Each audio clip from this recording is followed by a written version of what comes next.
My name is Maxwell Dziabis, aka HiBob7 or Soling Smash in various places.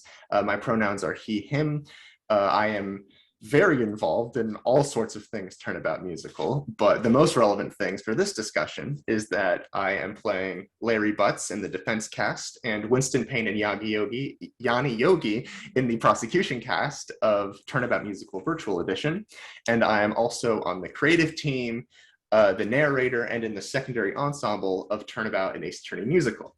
Today, I will be hosting, moderating this Turnabout Table Talk. This year, 2022, is the 15th anniversary of the long-running Ace Attorney fan project, Turnabout Musical, and it's been a big year for the show. In August, Albino Squirrel Productions in Minneapolis performed Turnabout Samurai live on stage for the first time ever. And there are also two other major shows now in production, which we'll see release in the coming months. There's Notification Media's audio production of Turnabout and Ace Attorney Musical by the MyFA Protection Squad, and the digital show Turnabout Musical Virtual Edition by Giro Productions. In commemoration of the 15th anniversary and to cross-promote between these two upcoming productions, we are holding roundtable discussions with the casts of TMVE and TAAAM, which will also include special guests from the entire history of Turnabout Musical. Today's roundtable consists of these wonderful actors who bring the ensemble and other secondary characters to life. So let's go around and have everyone introduce themselves. Hi, everybody. My name is Jack, or Bridget. I'm they, them pronouns, as you can see on my little screen there. I choose to be a faceless entity, so you get a lovely little black screen to represent me here. You have a lovely voice, so thank you. No problem.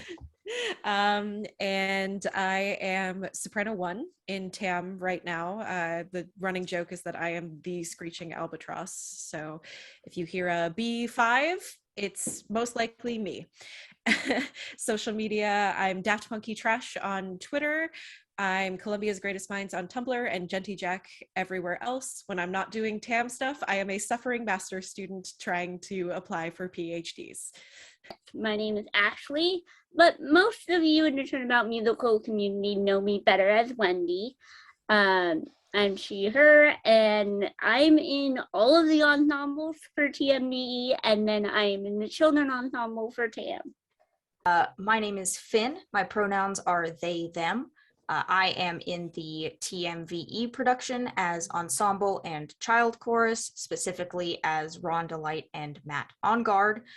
Socials, you can find me at OUGHTS, OUGHTS, knots, on Tumblr and Twitter, and you can also find me at Buds Play on YouTube, which is Ace Attorney related. When I'm not doing Ace Attorney stuff, I am a software engineer. Not my greatest passion, but it's my job. So we'll get started with the first question. This is from our wonderful friend Ari, and that is just an introductory question for everyone. What is your history with Ace Attorney and or Turnabout Musical, and were you familiar with either of them before you auditioned or were cast? So for me, I got into this series in 2012, so it's been about a decade, which just goes to show how old I am. So I was a freshman in college, and I was, adjusting to all of that. I was a music ed major. And my friend basically gave me her DS, and it had a whole bunch of games on there that were totally legally procured. Please don't come after me, Capcom.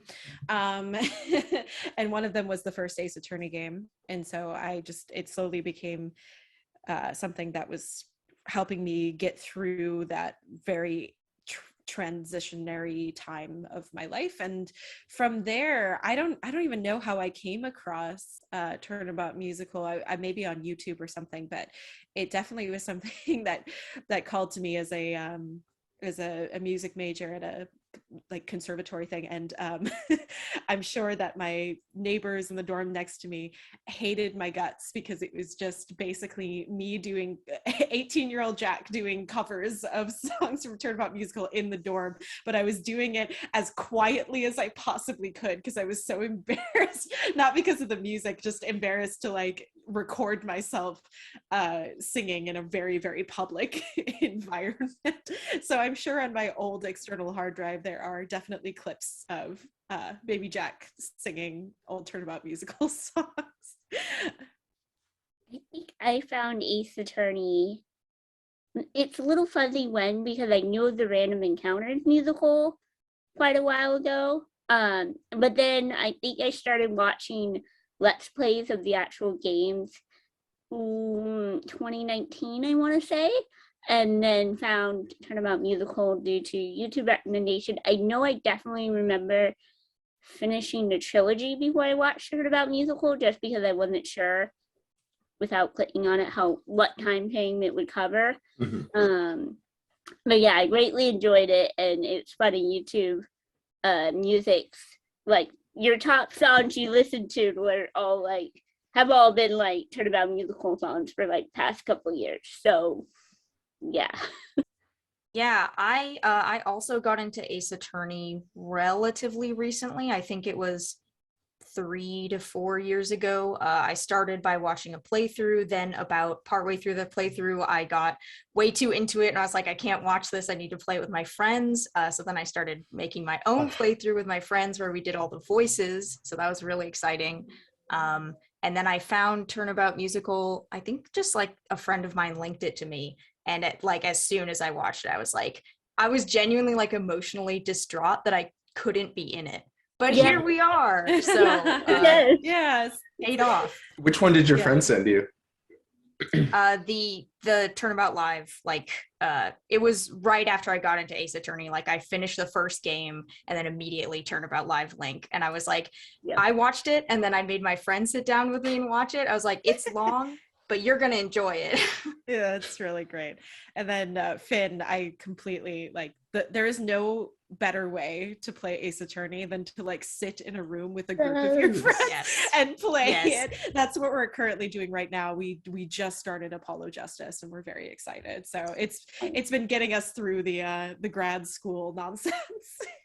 Ace Attorney is a multiplayer experience. For years, honestly, that's kind of, and I think that's really something that's only been fully appreciated now because it's on all like these consoles, whereas before it was just restricted to like handhelds, except for the WiiWare version, which is the version of the trilogy I first played. And for years, I would tell people it's the best version because you can have it on the screen and share it with people, and you can do those voices and stuff. You can do the point. Yes, exactly. Okay, the point with the Wiimote. I literally did that when I was producing Turnabout Musical Act 1 for my high school, which is a whole nother story a long time ago. I was like, okay, let's have the whole production team that I have assembled come together and we'll listen to the show and we'll read through the script, and on the same day, at the same time, as we're moving through the story, we'll also play through the first 2 cases of Ace Attorney. And I was like, that would work. Except like Turnabout Sisters is way longer than you remember it being, especially if you're used if you're used to the Turnabout Musical version of Turnabout Sisters, which like cuts out the bellboy and all of this like running around, and so that it's like, okay, we've been here for like 8 hours.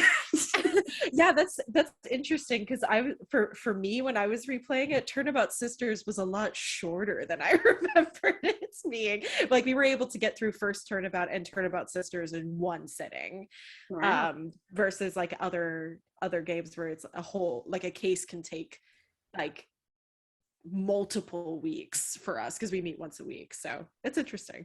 So in the ensembles here, we play a variety of named and costumed characters. Would anyone like to go into detail about the ones that they're doing and how they approach them, if they come at them from a particular acting angle, what it means to play them, or what their favorite parts are about playing those roles? So the named character that I get to be is Penny Nichols. So it's great to be a teenager again, but to have like the health and the energy of a teenager again.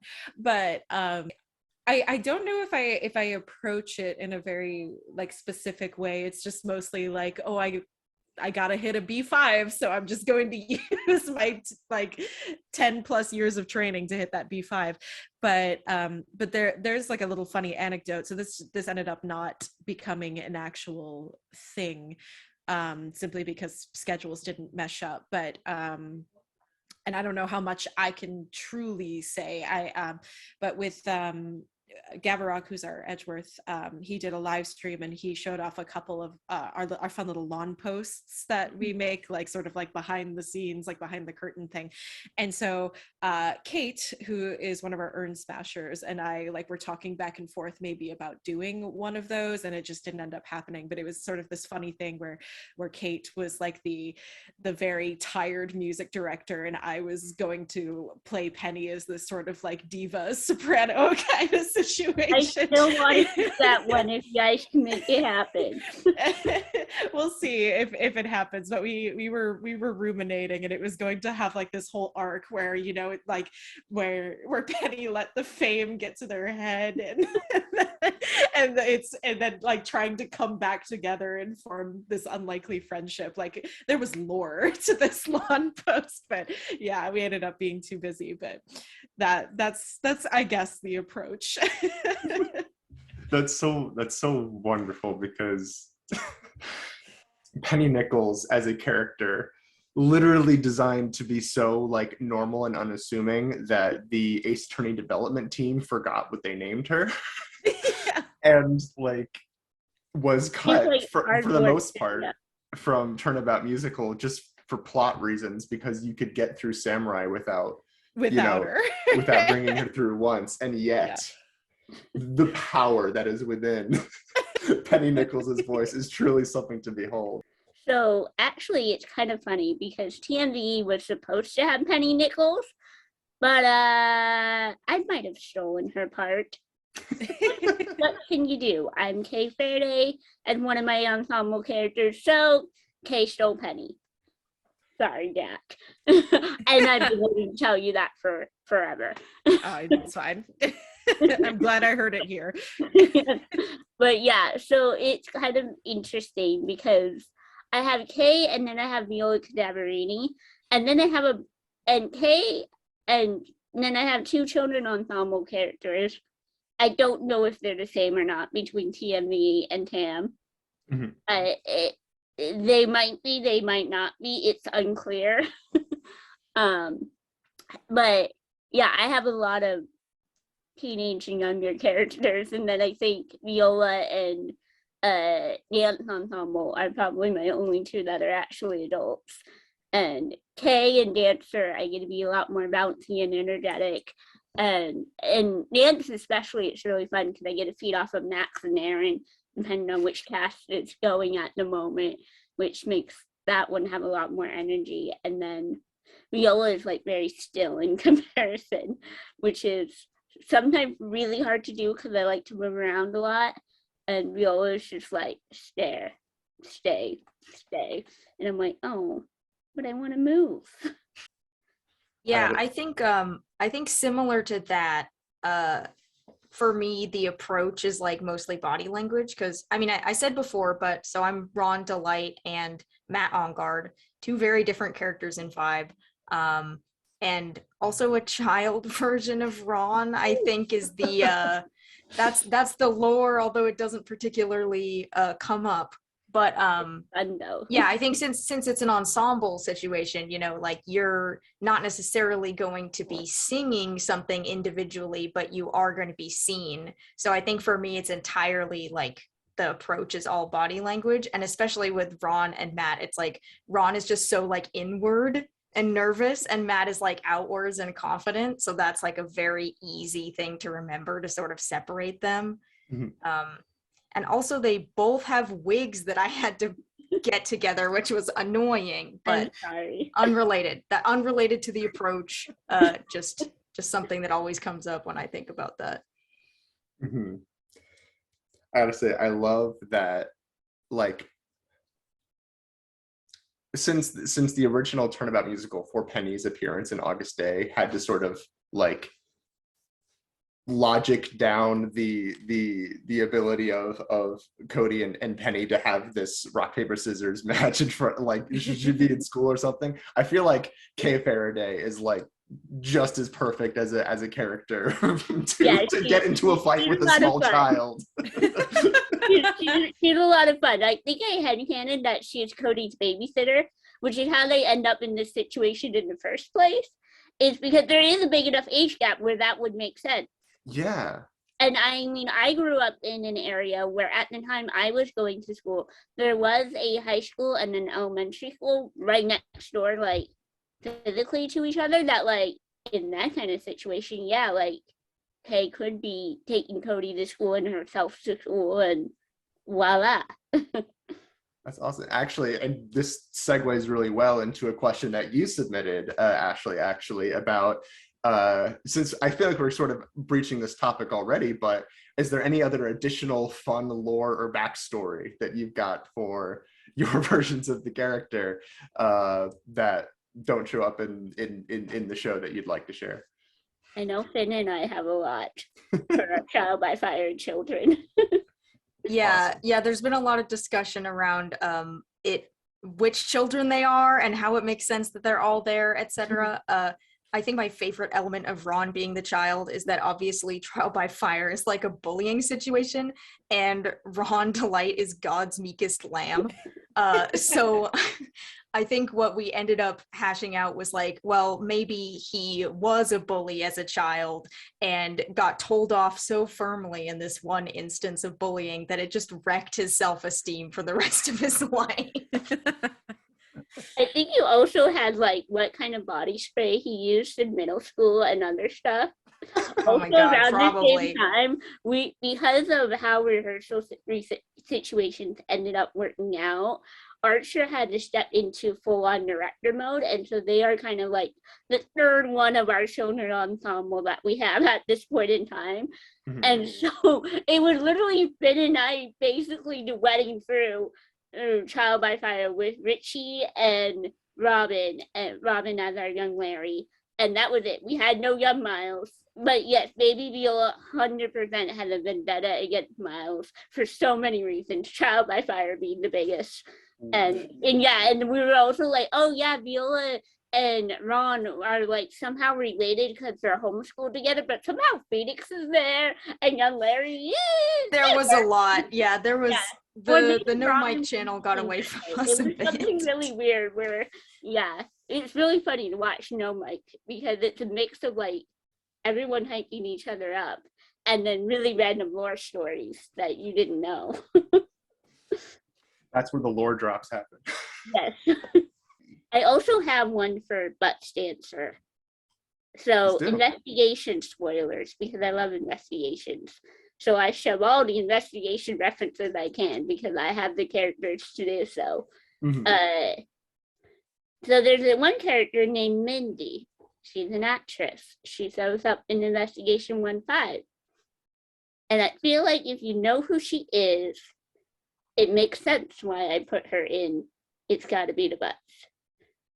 But if you don't know who she is, and I don't know how much I can go into because it is spoilers, Man, she plays the Pink Princess. How about we put that? Well, she plays the Pink Princess in the stage play. Right. She's supposed to. Okay, But we never actually get to see her because, I gotcha. yes.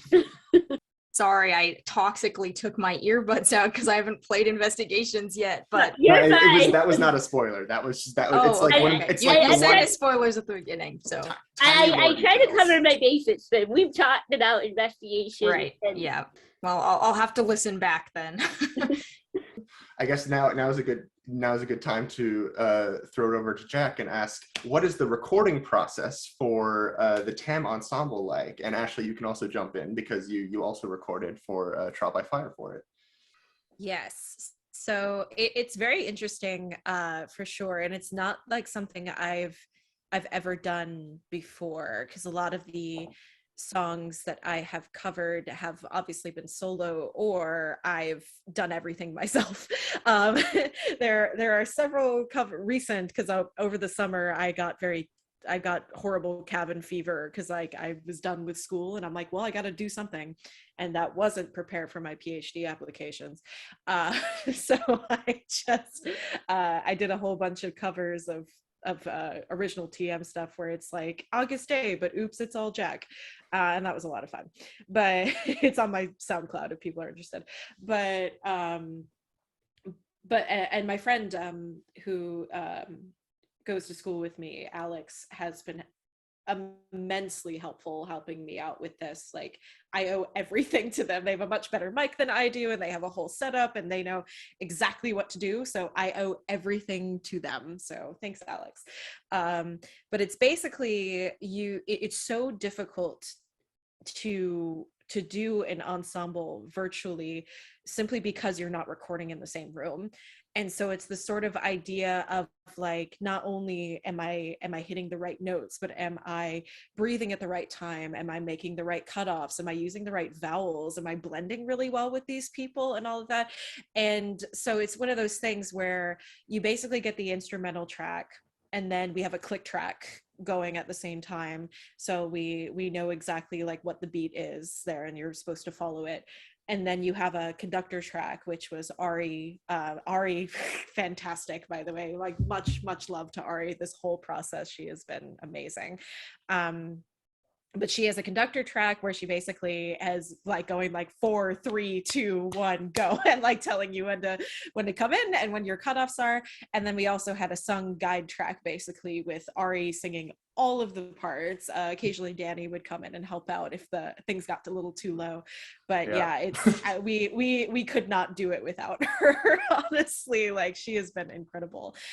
So yeah, it's just fitting all of those together just on Audacity. And then for me, I would send that thing to Alex and I would record from there. But yeah, it was a very different experience, and it definitely was something I like would love to try again. It was so interesting. And occasionally, not always, I would try to get, like, if people did their parts early, I would try to like fit them into, just to make sure that we were on the same page. Like our me and Dave, I made sure to put Dave's part in for Anything to Win, where you'll get to hear some cool stuff from me in Anything to Win. So yeah, that's the high part in the what was it? What did we call it? The Descant Diva. The Descant Diva, and Yeah. the Descant was it tenor, sort of matching along with that. Yeah. Mm-hmm. So cool. And yeah, I second. Ari is just absolutely incredible at many things, but in the TAAAM recording process as well, in terms of how organized and prepared and well communicated and scheduled everything is to get all this. And like, because you're dealing with a cast of, I mean, I haven't counted, but like probably like what, about 30 about 30 it's people. about 30. Yeah. And there's 7 core ensemble members, plus 6 child ensemble members. So that's 13 that you have to look at. Plus also the secondary ensemble as well. Yeah, like we just fill in if we like, kind of deal. Like, and you're doing great. But yeah, it's a lot. And like I'm hoping that when things are all like made up and done, that we could take a screenshot of that recording schedule on Excel, because it is so sexy. But yeah, I'm gonna try to get Ari and Abby and Liz probably to like put together like a how to do a virtual recording, just like a how-to, because they're so good at it, and they've already figured out how to do it.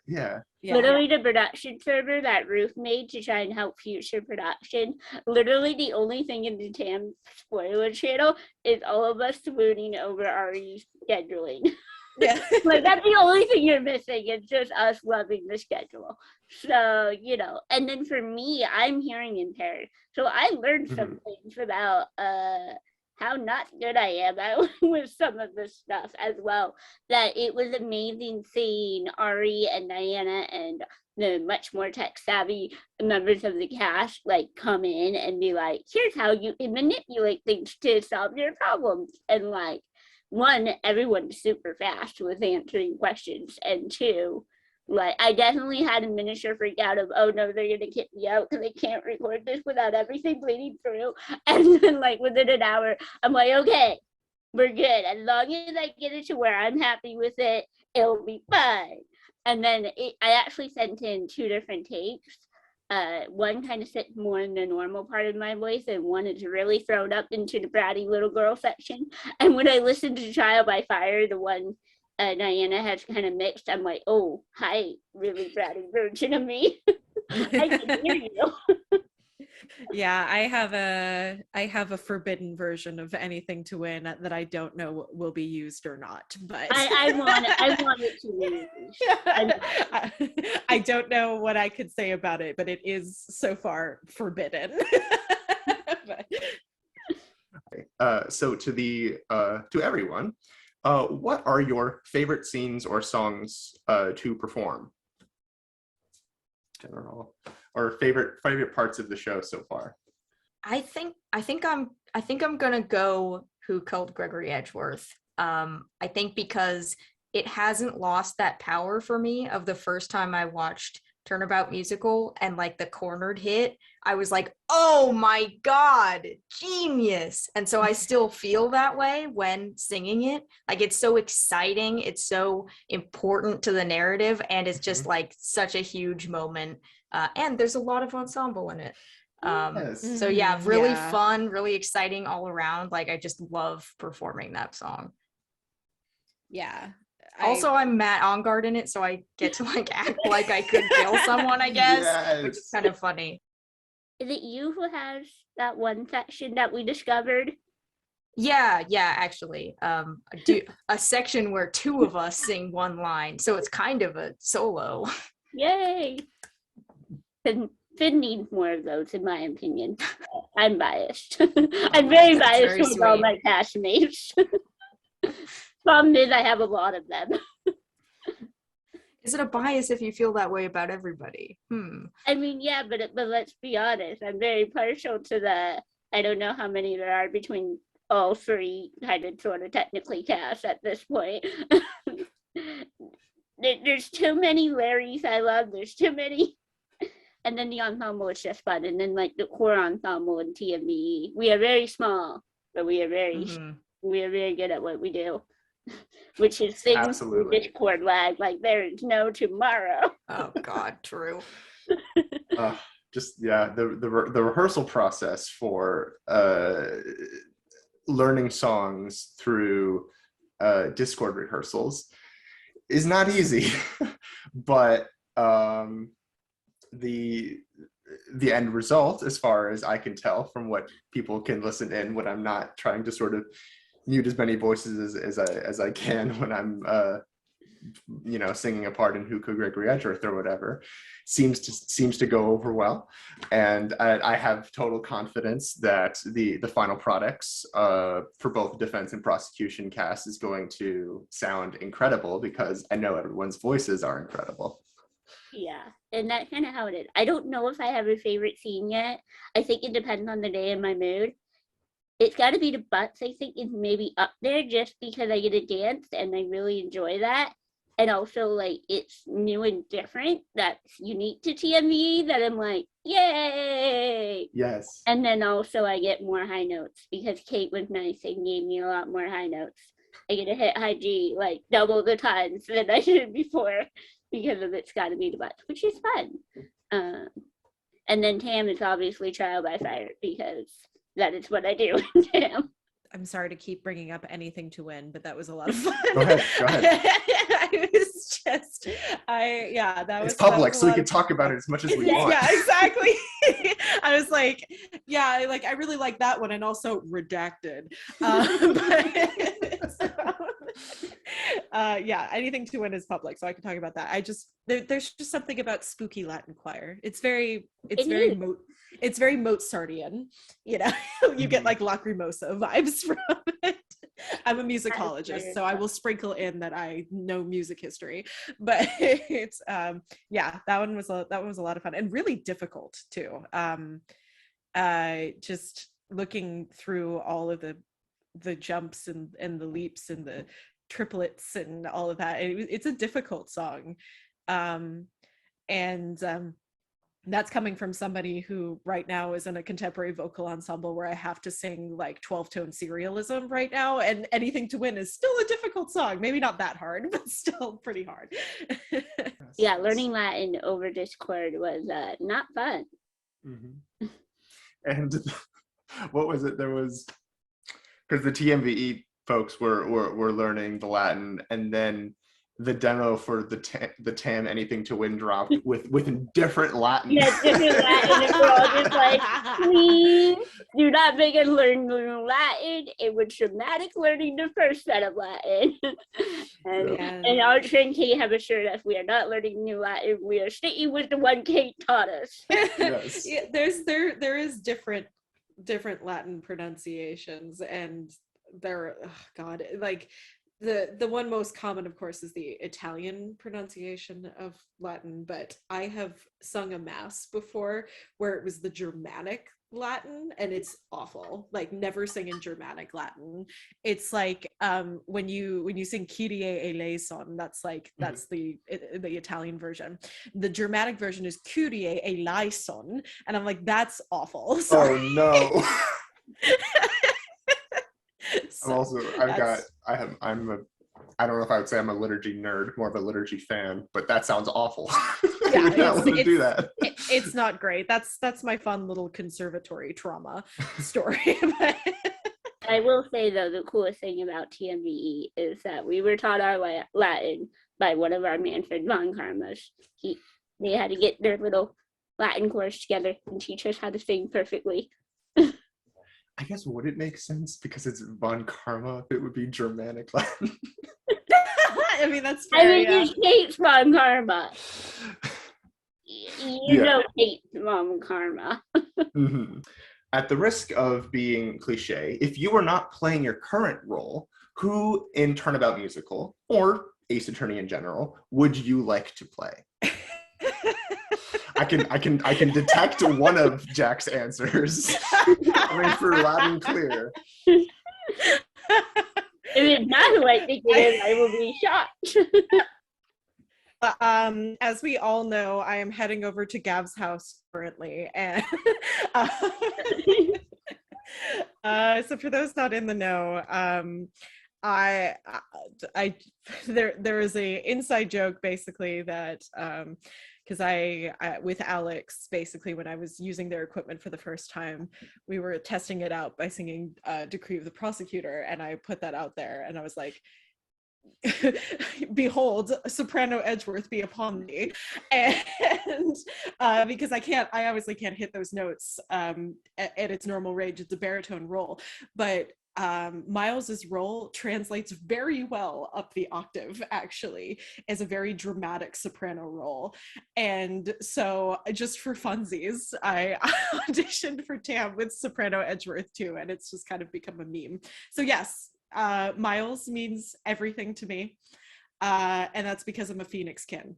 But so yes, that's just how it is, and we'll leave it at that. I am also slamming the Miles Edgeworth button. 100% would be the role I would want to play. I've sung Decree uncountable times. It's a different kind of frustration because I'm a tenor, so I can sing 90% of the notes. Yeah, I'm like, please let me in. But yeah, I just love Edgeworth. In the playthrough I do with my friends, I voice him, and it's just always so much fun. That would be like a dream role, honestly. If anyone needs a tenor Edgeworth, let me know. Just transpose it up a few steps. Exactly. Yeah. No, I have done that for my own use, but I don't quite have the courage of auditioning with Soprano Edgeworth to turn in a like badly retuned instrumental track. For me, it would probably be Maya, although if we were crossing gender lines, it would probably be Miles as well. But Maya is just so fun, and yeah. Also, I'm just really short. If we're going outside of Turnabout Musical standpoint, Pearl. Pearl is who I would want. Because I'm short enough That would be amazing. that anyone, pretty much anyone who you would cast as Maya, we would have a nice height difference that you would need. So Honestly, I think I would be happy playing any character in Turnabout Musical. Like with Tam, I auditioned for Maya and Lotta, and I was like, if I got either part, I would be so excited. But like honestly, like Edgeworth Dream tier, everyone else, I would still be so hyped. Like it's just such a good show. That was basically my attitude when I was asked in 2016. They're like, hey, we still need people. Would you want to come and do it? And I will play anyone. I'm like, okay, would you like to come in and fly in and like do Frank Sawit? Because I'm sure they figured it was like, small role. They wouldn't have to worry about me. I'm like, I will play anyone. Like, I don't care. And then I think they came back just a few days later and they're like, actually, would you like to be Larry? And I'm like, yes. Yes. Yeah. Basically, me, when I found out you were cast as Larry, I'm like, wait, I'm in the same show as Matt. Like, how did this happen? And then getting in Tam, it's like, wait, I'm in all these shows with all these cool people. How did it happen? Yeah, if we're taking it also outside of the Turnabout Musical scope and just going Ace Attorney in general, also, I'm way too old for it now, unfortunately, but I wasn't 10 years ago. So another weird Jack story. I'm full of funny little anecdotes. So James, who will probably be in, I'm not sure if he'll be in the Miles roundtable. He was in the Miles roundtable. Miles. Yeah, he was. Okay, awesome. Yeah, so James and I know each other. We've known each other for 10 years. And the reason why we did is because both of us auditioned for an ill-fated Apollo Justice musical on here. He was cast as older Phoenix, and I as Trucy Wright, his daughter. So so if I ever got to the opportunity to voice or sing as Trucy Wright in something, it definitely would be sort of catharsis to this thing not happening 10 years ago. Well, the Apollo Justice musical is one of those things that's just always floating around. There are things done for it, and I think it's just a matter of time when that does end up coming together, because there's been numerous iterations over there. It's like that and like the Ghost Trick musical have just been like floating around in the background for a while, and I would love to see them both come to fruition. To be honest, you got this if you want. To be honest, I thought you were going to mention Jove Justice. Yeah, okay, so the funniest part, so my Twitter is dedicated to Jove Justice, and the two funniest things about that is A, I never finished Spirit of Justice, and B, I don't even like Spirit of Justice, which is why I didn't finish it. But I just, listen, I am not, this is my problem, I am not immune to cowboy, so that is my problem. I do enjoy Jove. I think he's a funny little guy. He has no lines, but he's a funny little guy. The little simulacrum of Jove Justice that I have created in my head, I enjoy greatly. That's what a lot of Ace Attorney fans have tended to do, is they take the idea of the character and are like, but what if they were better? And then like that's the character for them. Which, I mean, to be honest, we're not immune. It's kind of Turnabout Musical in some ways. I'm playing Larry Butts, so it's not like as far as I could tell, people have told me that Turnabout Musical Larry in general, which I think largely is kind of informed by my performance these days, is better than Game Larry in the sense that Turnabout Musical Larry is more of like hyperactive, chaotic good, as opposed to just kind of like kind of two-dimensional womanizer, which he can fall into, especially later on. So I guess because we're kind of on topic, here's a question from Richie. I haven't gotten the chance to get around. Does anyone have any hopes for Ace Attorney 7? Yes. Oh God, that it be good, perhaps. I've been waiting for a good game. I don't know how much I can say at risk of spoilers for the sequel trilogy, so I probably will hold my tongue and just say I hope it exists and I hope that it's well written. That's all I'm gonna say on that front. I personally, those two things, and then I would love to see more of an Athena growth arc, because I feel like they were gonna do it and then they backed off, and then they didn't really continue with her in Spirit of Justice in the way that they have done other characters, including Francisca. Like Francisca, I feel like has had more of a growth arc than Athena has gotten, and so because Athena is our current generation of female attorney, I want to see her go and grow, get the same love that the boys have gotten. I am a fake fan in that my friends and I doing that playthrough is the only way I'm getting through Ace Attorney. So I actually have not played beyond the first 3 games yet. But fair. I will also ascribe to the divisive opinion that I hope Ace Attorney 7 exists and is good. Yeah, I think Takumi should be back in the writer's chair, because Yamazaki has left Capcom, and Takumi, I think, is back as series director, because that was his title when he was talking about the Great Ace Attorney Chronicles re-release. So I trust him, honestly. I would be happy about that. And honestly, I don't care where in the timeline it would be. I'm kind of leaning toward maybe I would like to see Mia Fey Ace Attorney, like I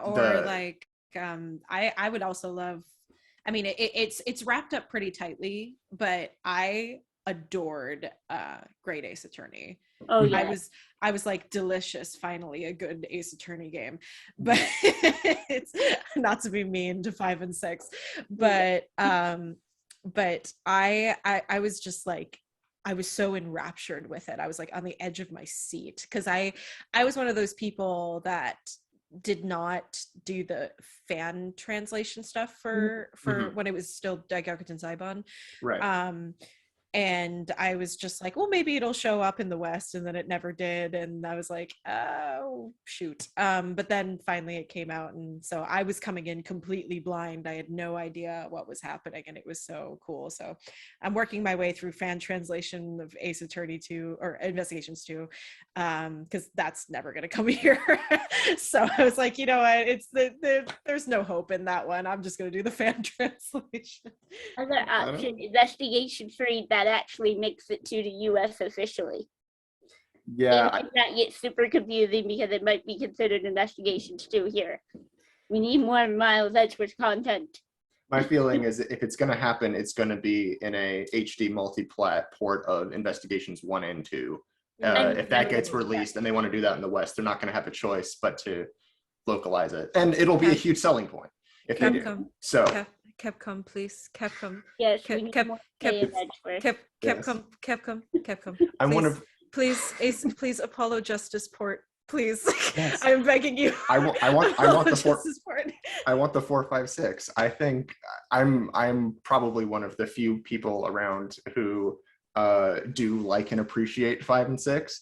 That being said, I still want future games to pick up on a lot of the themes and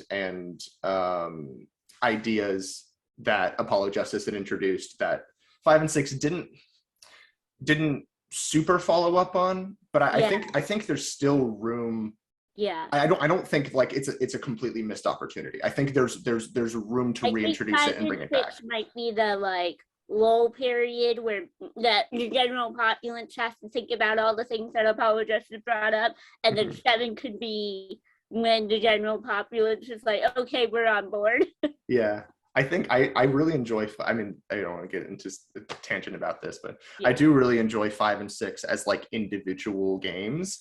I just don't think that they fit into the larger like themes and storytelling of the series, from the trilogy to Rise from the Ashes to Apollo Justice. I think it's more of kind of like a side story where they're enjoyable on their own, but aren't really continuing the storyline through those games that I really enjoyed. So anyway, we can before we get into we'll debate games on a different platform. Sure. Yes. But here's another question from Roof. What's another video game that you think would make a great musical? The thing that makes Ace Attorney so great in terms of turning it into a musical is that there is a lot of filler that you can cut. Because the issue of turning a video game into a musical versus like a movie is there's so much more content. And some of that can be a lot harder to cut down into a manageable 2.5 hours. And so with Ace Attorney, it's like, oh, we don't have to do this part of the investigation and this like whole wraparound thing, which is fun in gameplay, but completely arbitrary in terms of like a cohesive 2.5 hour narrative. So it's really hard to find something else that just is going to work that well. I suppose shorter games could work. Like I think of Edith Finch maybe could be something really beautiful, which is pretty short, kind of walking simulator, but I think that those little snippets with the family could be turned into something really gorgeous, some really beautiful numbers. So I guess that's my answer. I have a proposal in that it is a game that I think is pretty similar to Ace Attorney in vibe of like having a lot of filler that could be either adapted or cut out. To the Moon. Ooh. There's a lot of like joking bits, there's serious bits, there's genre jokes, which would make for good like different songs. I think the main thing is that like it would kind of be like 4 characters for the whole time doing a lot of the stuff, but I think it could be worked around. I'm very passionate about To the Moon. I think it would make a good musical. Also a musical where you cry at the end, but yes. What is that if not a great musical? That's the same with Edith Finch. The catharsis of theater. Exactly. I don't know if I have one coming top to mind other than Legend of Zelda, but even Legend of Zelda, because of the way those games are structured, you would have to be very deliberate with how you chose to tell the story, because it is one that normally, depending on which era of the games you're looking at, it's either free for all, you get to decide the direction, or it's more structured to be go here, go here, go here. But once again, how much you show, how much you tell, is kind of up to whoever's writing it. Yeah, so. I agree. I think Zelda would be a fantastic, like it's such a simple basic structure at its core. That's the core of like most, I guess, the archetypical like fantasy video game of you are the hero, you are going to slay the great evil, and there's presumably either a damsel to be rescued or to assist you in that quest. And everything else you can fit around that. But I just imagine like you could try like a creative version where it's like you have, your Link, your main character, who does not speak, and like the story gets told by all of the other characters around Link, right? Or if you wanted to do something that I guess probably had a bit more of a story bent as your main inspiration, like a Twilight Princess or a Skyward Sword, where you're centering more on the emotional relationships between these characters in the larger context of like their heroic destiny or whatever. Like you could go so many routes with it. I agree. It's a great choice. Zelda herself, depending on the games, like she kind of fills in a natural narrator, like Breath of the Wild, Twilight Princess. She and Minda kind of, especially for Twilight Princess, would kind of bounce as your main narrators in the silence of Link, if you chose to keep him silent. Because technically Link talks, we see it in certain games, but we never get to hear him other than his lovely screaming. Acapella, Link does all of the percussion by going huh, the whole time. Yes. Nice. Yeah. I think. Oh, sorry, go ahead. Oh, I mean, Ghost Trick is always in the back of my head as well. But that's been it's one of those things where like, I feel like you could adapt that. You need to simplify things and cut down characters and so on, and you wouldn't have to make it so much of like a back and forth kind of thing. So you'd have to get to the ending like a lot faster. But I feel like that's another that's if I had to answer, that would probably be mine. Yeah, I mean, I do think like Shu Takumi's works are just very naturally predisposed to the theater. Not to be like that person, but like not only in terms of what I was saying before with like, oh, there's a lot of filler and all of that, which is not a bad thing. I mean, you need a game to play. So there's got to be some filler stuff, but gameplay.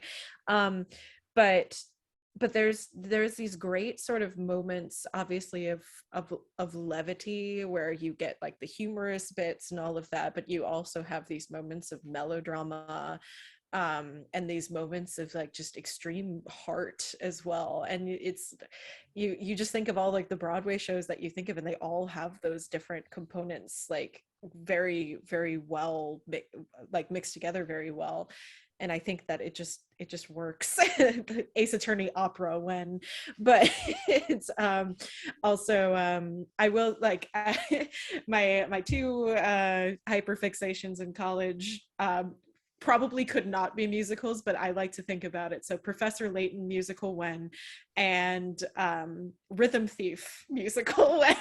If you're a Rhythm Thief fan. Yeah, I know Layton's also popular, a popular choice. There's been some whispers around the community about working on Unwound Future as a musical. Could be very interesting. For the last question for everyone here, what does Turnabout Musical mean to you? / what has been your favorite part of doing Turnabout Musical or being a part of the Turnabout Musical community?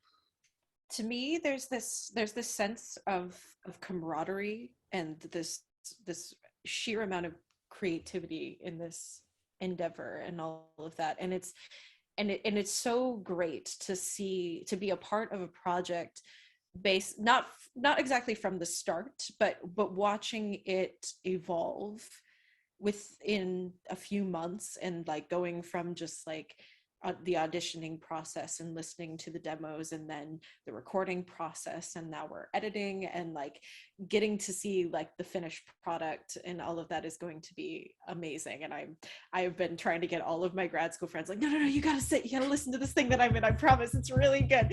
And it's just been so much fun, and everybody has been so amazingly supportive and so excited, and that's just so nice, like being in a graduate school conservatory environment, especially in my field. I'm a musicologist, and that's just basically we talk about music, we write about music, and it's like history and culture and all of that. We read a lot of stuff, and a lot of it is just we complain.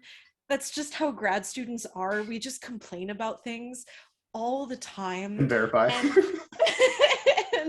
And it's just like, obviously it's what you do. You got to debate things. You got to say, actually, I don't like it when they do this. And you got to provide that feedback in a way and be able to talk about things that you don't like. But it's so negative, and you're just like, I'm writing this paper and I hate it and all of this. And it's just so nice to be part of a really creative musical environment where everybody's just really happy to be here and very excited about what they're doing. So that's great. And I only broke 5 wine glasses. So I stopped the count yesterday when I turned in my last file, because I did break one today. Doesn't count. Okay. Oh, it means a lot because I kind of auditioned originally to kind of see how I could handle it, because I do have some chronic issues that I'm trying to manage. And TMVE in particular has been a very wild ride with a lot of extremes, but it's been amazing to see how even through all that chaos, all of us care about what we're doing and we're supportive of each other. Like literally, I feel like the ensemble, when we're not on stage, because TMVE ensemble is very different than TAAAM's ensemble, we're just basically the cheerleaders of the entire both cast. Like that is what we do. We take screenshots, we cheer each other on, we create lore and create silly jokes, and that is what we are doing. And like TAAAM has a lot of the same energy, but different people, so it's a little bit of a different vibe. And then also with some of the chaos of TMVE, when we were sorting through that and taking care of it, to see the leadership of TAAAM be there for us, to support us in doing that, and to give us a starting point to stand our ground and to unite and to help us come up with a plan, because we didn't want to lose anyone. Like I was in the inside group and could see, but like I remember us getting so excited, like yes, Spin is with us, yes, like every single person, as we knew they were standing with us, was a celebration. And that kind of meant a lot to be able to watch and see. And also like that chat, when we talk about people behind your back, it is literally us being like, oh my gosh, Spin is the greatest. Like it is literally like that with everyone in the cast. that is how we are. And so, you know, like it really is like support to your face, behind your back, all sides in both casts. And that has been really just incredible to see, especially since the internet did not have the reputation of being the nicest place.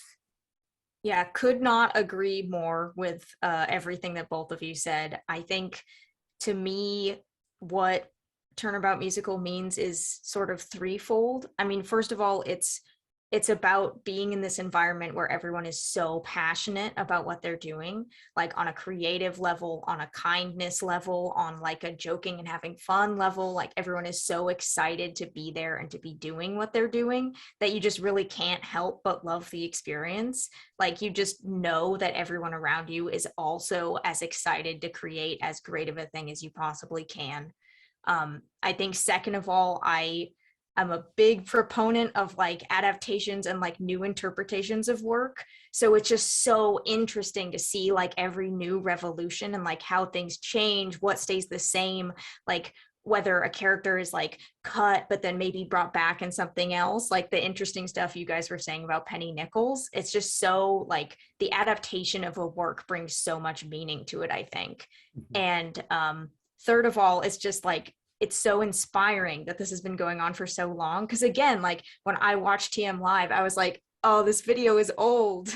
Like there's no way I'll ever get to participate in an iteration of the all these elders in this video.